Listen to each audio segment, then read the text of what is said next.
রাসূল পাক সাল্লাল্লাহু আলাইহি ওয়াসাল্লাম এই পৃথিবীতে এসেছিলেন।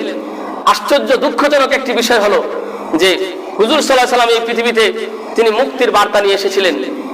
আমরা যেরকম এই ইসলামটাকে অনুষ্ঠানে পরিণত করেছি, নামে, এটা শুধু নামে, কোনো কাজে না, বিদআত।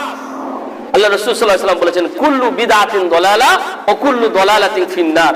প্রত্যেকটা বিদআতই হলো ভ্রষ্টতা, আর প্রত্যেকটা ভ্রষ্টতাই জাহান্নামের আগুনে নিক্ষেপ করে। বলে নাউযুবিল্লাহি মিন যালিক। ইসলামে বিদআতের কোনো স্থান নাই।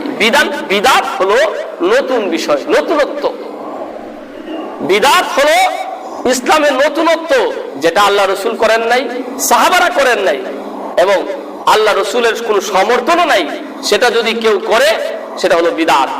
তো রাসূল পাক সাল্লাল্লাহু আলাইহি সাল্লামের এই আগমনের মাসে অনেক বিদআতি কার্যক্রম আমাদের দেশে হয়। এই যে মনে করেন মিছিল হয়, জশ্নের জুলুস হয়, তারপরে এই আপনার একজন আওলাদে রাসূল নিয়ে আসা হয়, বলা হয় যে তিনি নবীর বংশের একজন, তাকে একটা ট্রাকের মধ্যে ভরা হয়, তারপরে এই ফুল দিয়া এই নানানভাবে করা হয়। এই কাজগুলো কিন্তু আল্লাহ রাসূলের যুগে ছিল না। যদি হতো তাহলে আল্লাহ রাসূলকেই সবাই ফুল দিয়া তারপরে জন্মদিনটা পালন করা হইতো। আল্লাহ রাসূলের জন্মদিনের সময় আল্লাহ রাসূল কিছুই খান নাই, শুধু রোজা রাখতেন। বলেন সুবহানাল্লাহ।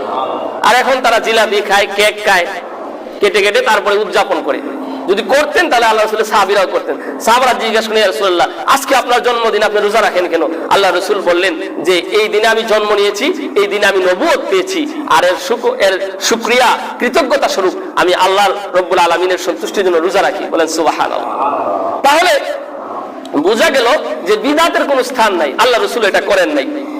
সাহাবায়ে কেরাম আমাদের চেয়ে কি ইসলাম বেশি বুঝতেন না কম বুঝতেন? আমাদের যে সাহাবায়ে কেরাম ইসলাম বেশি বুঝতেন। সাহাবাদের যে সম্মান, আজকে আমরা যখন এগুলো নিয়ে আলোচনা করি, কয় হুজুর এটা বন্ধ করেন তো, এই অমুক বড় একজন হুজুর এই কাজটা করছেন, উনি কি বুঝেন না? এই অত বড় একজন আল্লামা, উনি এই কাজটা করছেন, উনি কি বুঝেন না? আপনি এগুলো বলেন, উনি কি কম বুঝেন নাকি? এখন আমার প্রশ্ন হইল যে সাহাবায়ে কেরাম রাদিয়াল্লাহু তাআলা আনহুর চাইতে কি ওই আল্লামা হুজুর বেশি বুঝেন?